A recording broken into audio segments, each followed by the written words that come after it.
Okay, so now we're going to start talking about the presidents. Theodore Roosevelt is known as the first progressive president.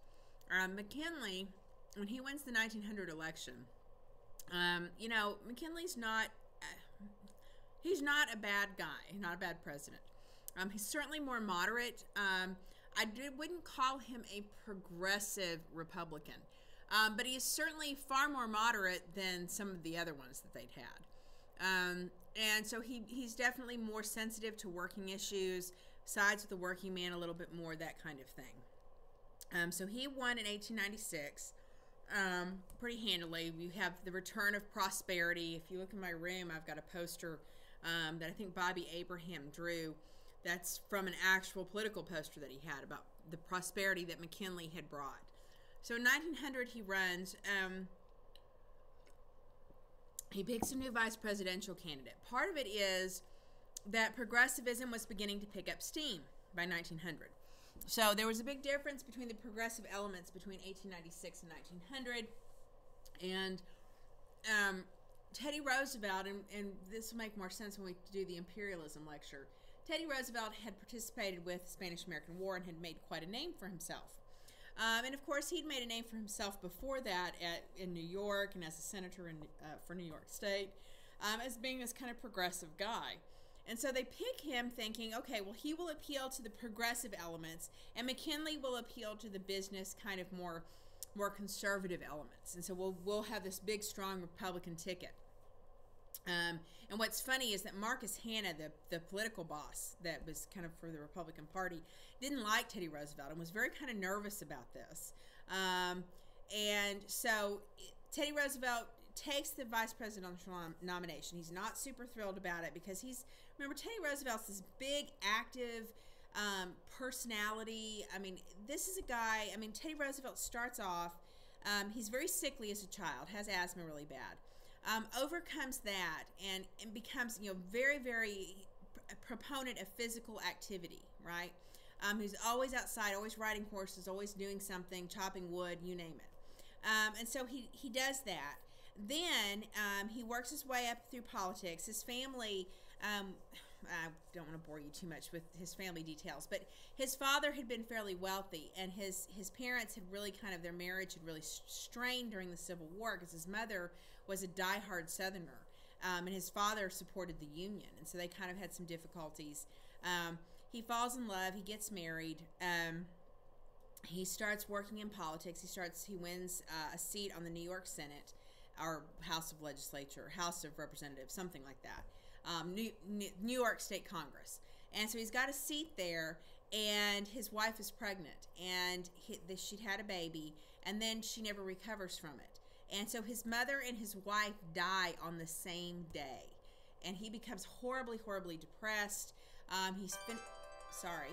Finishes out his term with the New York Senate, and when he does that, after he finishes it up, he travels out to North Dakota, and he lives in the Badlands, and he's a cowboy, and he has a ranch and all this kind of stuff. So that's how he kind of gets known as this cowboy attitude.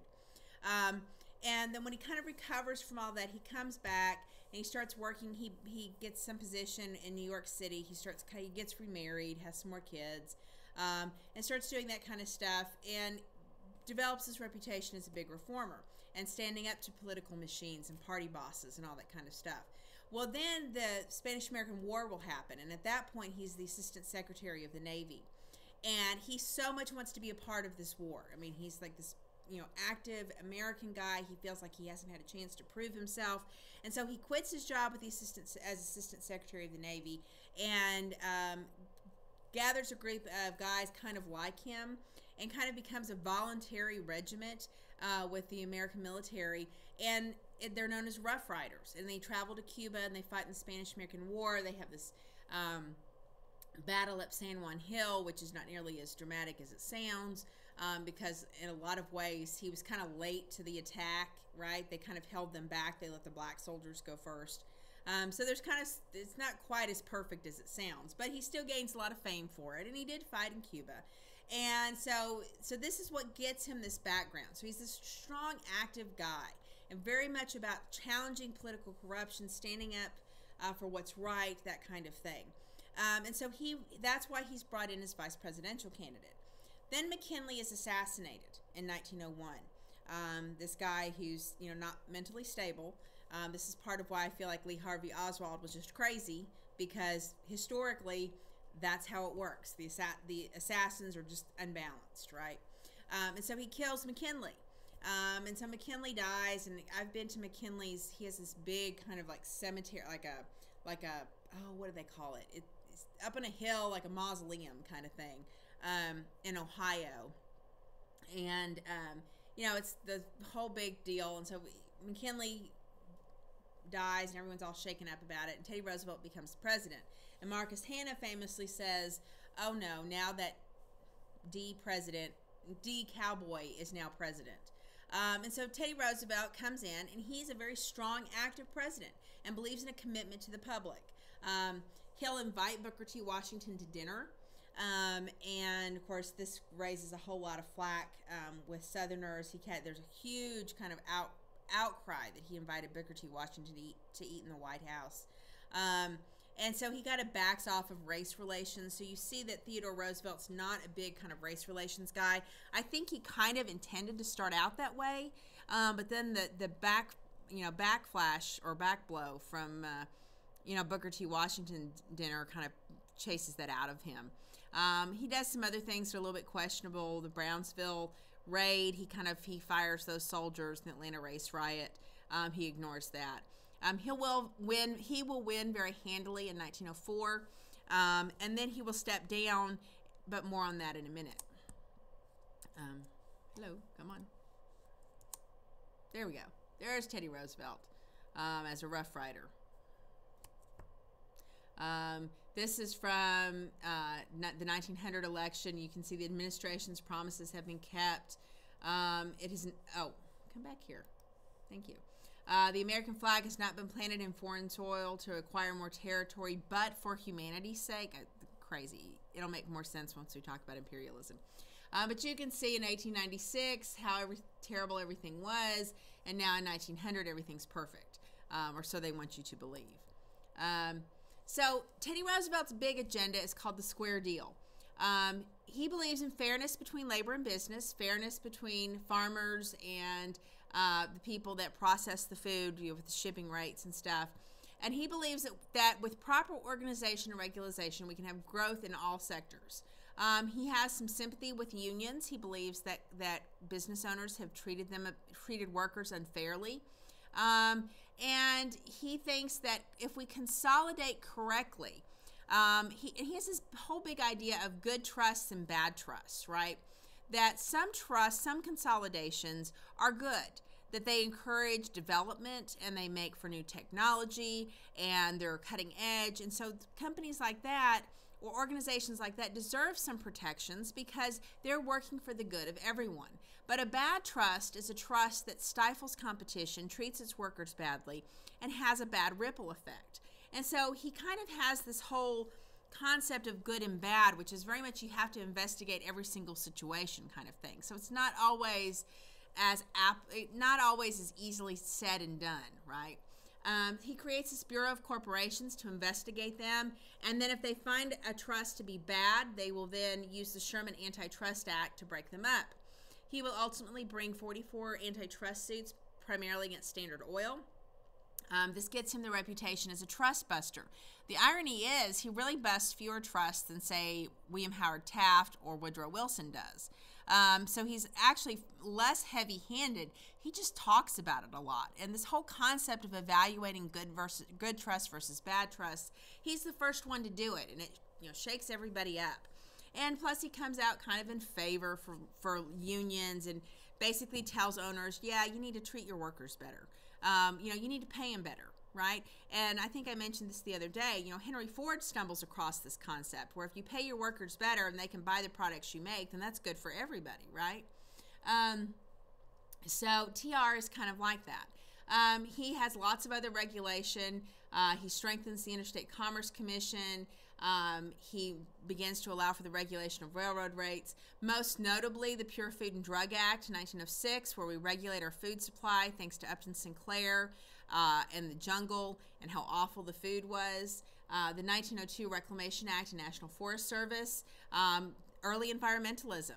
John Muir had drawn attention to the terrible condition of the American forests and the American natural resource, things like the Grand Canyon and that kind of thing. And so John Muir had called attention to that, and Teddy Roosevelt goes and spends some time with him, and he comes back, and he's just this huge advocate for the environment. Of course, he'd always been a little bit, because he always was big on outdoors, and he'd had his experiences in North Dakota. So this is kind of a big deal. So those two pieces of legislation, also the Meat Inspection Act, are the big ones that I think if you're thinking in terms of the STAR test, you'll want to pay attention to. They focused on government oversight and business cooperation. So he's not all about government regulation. And Teddy Roosevelt, he wins in 1904. In 1908, he decides that he's basically served 2 terms, even though in 1900 he was elected as vice president. And so he feels like it's his obligation to honor the 2-term tradition set up by George Washington. And so basically he turns to William Howard Taft and he says, Taft is a good guy. He's a great administrator. He's worked well for me. Taft had been the Secretary of State. Taft had been the governor of the Philippines after the Spanish-American War. And he was a really good administrator, right? And so TR thinks, okay, he's the perfect guy to take over for me. So Taft comes in as president in 1908 and wins very handily thanks to TR's endorsement. Plus, everything was, things were going pretty good, right? We had gained some territories. We were starting to build the Panama Canal. Prosperity was pretty good. And so you see that he wins pretty easily. Teddy Roosevelt goes off on an African safari to kind of, clear his mind or whatever.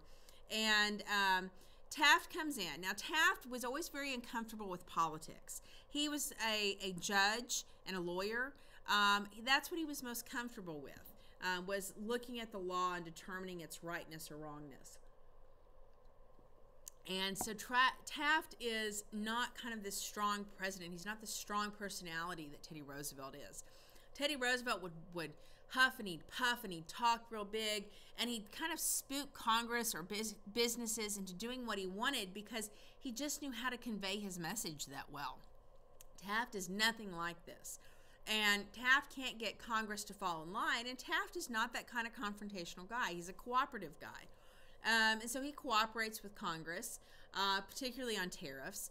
He doesn't like trusts, and he's more of a trust buster than TR, which means he's not looking at, well, maybe this trust is good because this is a new and developing industry, and we need to protect it. And so then he also fires the head of the Forest Service. This is the Ballinger-Pinchot controversy. And so he kind of, dismantles a little bit of what TR had set up. So when TR comes back from Africa, he's very upset by some of this. Now, keep in mind that Taft, just because he's not Teddy Roosevelt, doesn't mean he's not a progressive.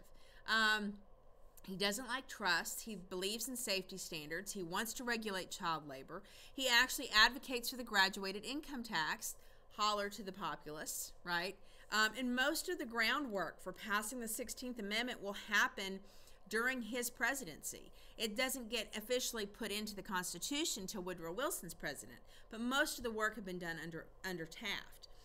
So a lot of these kind of reforms happen under him. Taft is the big guy. He's the guy that had the special bathtub brought into the White House, fought with his weight all his life. It was really, for those of you that have to watch your weight all the time, you know what I'm talking about. This right here shows Ohio, the mother of presidents, right? You've got Taft and Teddy Roosevelt fighting over Ohio.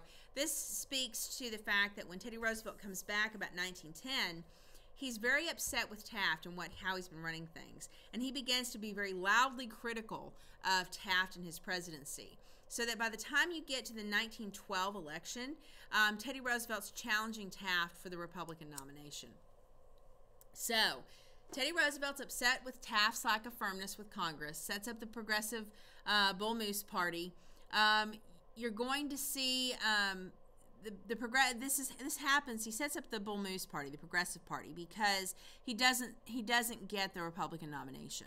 Taft gets enough support from the old school kind of conservative Republicans that he holds on to it. So Teddy Roosevelt says, fine, I've got my own support. I'm going to create my own party. And so he kind of comes up with this idea in 1912 called New Nationalism, that consolidation is good, but we have to protect the individual, so we've got to have regulation in place. We've got to have a strong executive office. Social justice needs to be our primary concern. You know, the concept of New Nationalism, for most people, seemed a little bit too much like socialism, and especially the emphasis on social justice and protecting the individual and that kind of thing. And so there were some concerns with the Progressive Party among non-progressives, right? Taft, of course, has the solid Republican base, and Eugene V. Debs will actually run as a socialist candidate.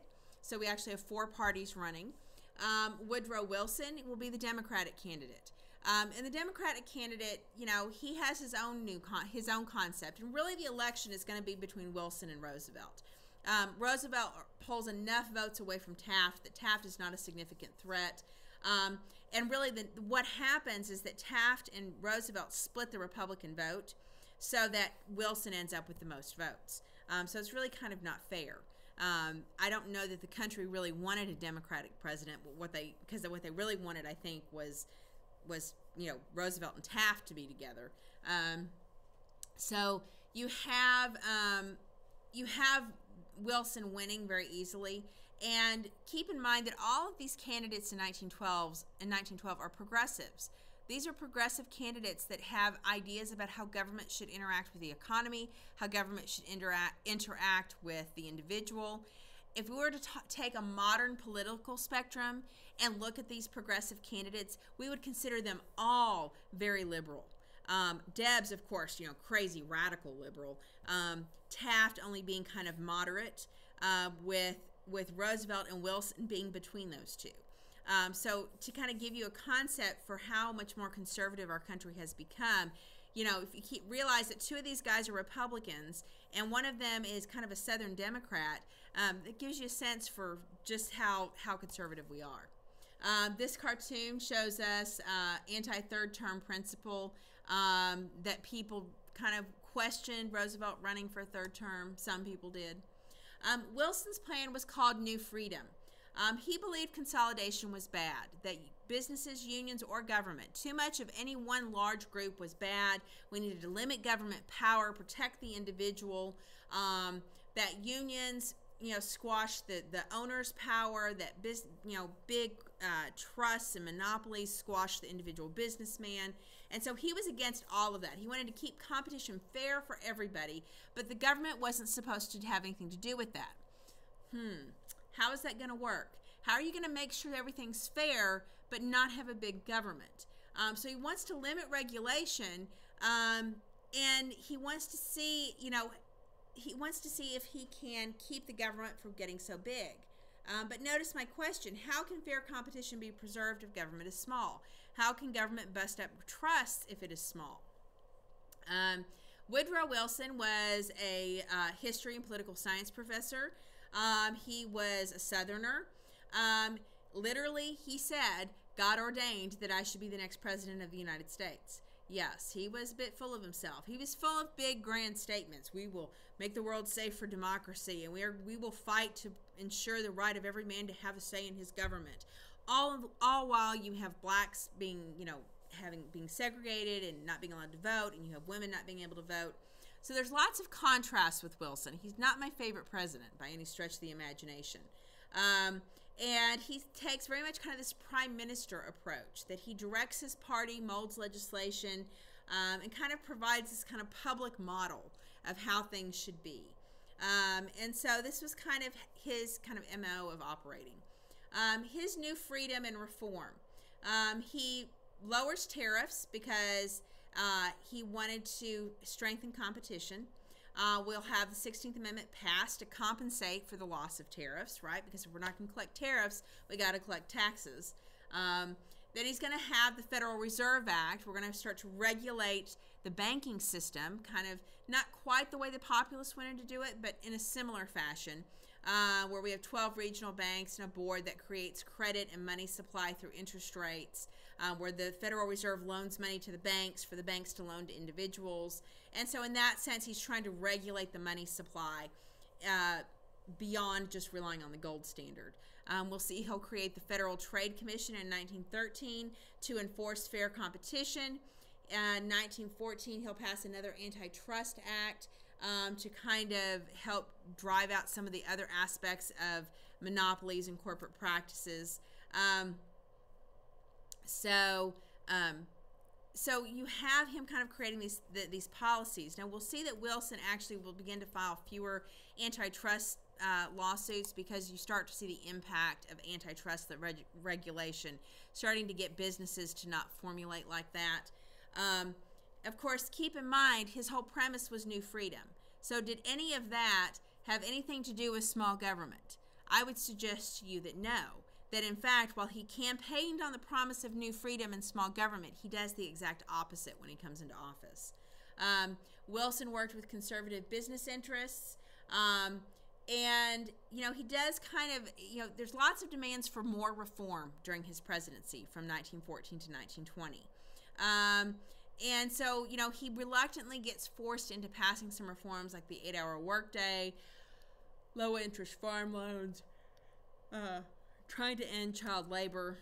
And so he's not always super effective with his domestic policies. So the big legacy of progressivism is that we have increased government involvement to solve social problems. And we see that it's more acceptable, but we still wrestle with the degree to which we want to do that. Teddy Roosevelt, of course, was the big progressive. Government management, protect the individual. You know, he talked about antitrust regulation. He talked a big game. But then he also had some things where it didn't quite make sense. Not nearly so much as Wilson, who doesn't really care about social reforms. He tries to ignore the women's suffrage issue. He doesn't care about blacks. And he wants to limit government, but ironically increases the size of government by creating the IRS, by creating the Federal Reserve. And so he does all of this very much in the same way as when we start talking about foreign policy, and we see where he talks about how I'm going to keep us out of the war, and then we get involved in World War I. So Wilson is far more inconsistent than Teddy Roosevelt. At the end of the day, progressivism is all about maintaining order in a period of chaotic change, and that's global change as well as domestic change. Industrialization, globally and at home, had caused a lot of tension, a lot of stress, a lot of changes, and a lot of questions about the nature of fairness and equality and opportunity. And progressivism is trying to wrestle with that. It's trying to find those answers. And we saw that beginning with the social gospel, and this is kind of the fruition of that. And so this is kind of where we'll kind of leave progressivism. My plan right now, I haven't finished looking at the documents, but I think we're going to kind of do women's suffrage a little bit and look at that some. We might look at Plessy v. Ferguson some other stuff like that, some random documents. But just kind of grasp what progressivism is trying to do, that it's not monolithic. You'll need to know some of these key characteristics of Wilson and Roosevelt. We'll really get into more about Wilson and Roosevelt when we talk about foreign policy, because that's where it starts to get really interesting with them. But you need to understand their basic differences with domestic policy as well. And then just kind of how all of this shapes out. So this is it for progressivism. 3 small lectures of about 20-something minutes apiece. So hopefully this was a little more tolerable than listening to 1 solid hour of it. Anyways, if you have any questions, let me know. And like I said, as of right now, on Saturday the 7th, I'm planning that we will have a quiz on the 13th over the lecture. Alrighty.